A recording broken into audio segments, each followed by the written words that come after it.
So today was fresh food, chips, and cooking utensils. Because it's a 45-minute lesson, there are others that, if it was a block schedule, about 90 minutes, there would have been a better, I feel, leeway into the cooking. In the sense, I could have added on materials such as let's brainstorm, do a little bit more thinking before, then we go to cook the salsa, and then afterwards, I was really surprised that they finished so quickly. I could have had something, or should have had something better prepared for that last 10 minutes. But no, so today was just a lot of cooking.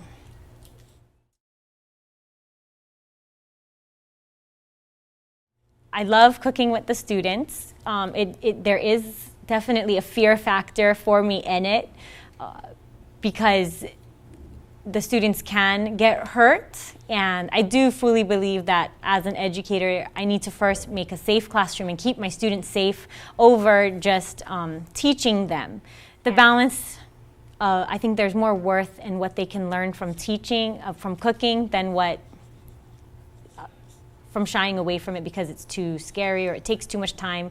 Prepping for a cooking day does take a lot of time, so I was actually here about 6 in the morning getting the vegetables washed and cleaned, because when I plan, I have to think that it's only 45 minutes, and so what can we do in 45 minutes versus what could we have done in an hour class or a 90-minute class. So definitely a lot of extra preparation, but I definitely think that what they learn from cooking is a lot more valuable.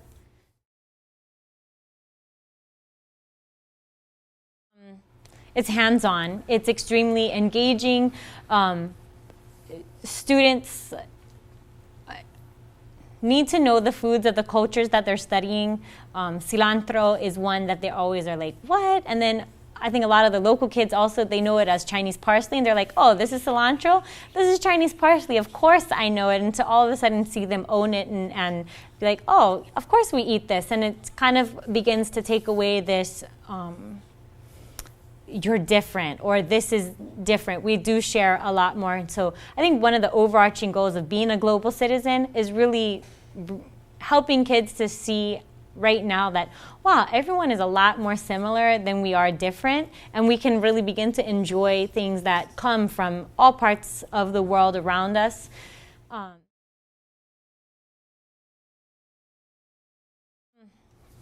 Cooking, I think this age group is definitely, it's interesting always when I cook to see what kids do have experience, and you can kind of tell that they're able to cook, they know exactly how to do it. Other kids are approaching the tomato or the onion kind of very cautiously, like, how am I going to even cut this, or what am I going to do? Am I sure I'm doing it correctly? So it's like, oh wow, they don't have experience. But definitely in middle school, this is a time when they start to learn how to cook, where mom and dad are not going to get up anymore and cook them breakfast, especially before they get into high school. So I do like to cook because I think it's something valuable for them. And I've actually, in previous years, I don't know about this lesson, but I've actually had students come back and said, Profe, we went home and we made quesadillas. You showed us how to take the tortilla, put the cheese inside.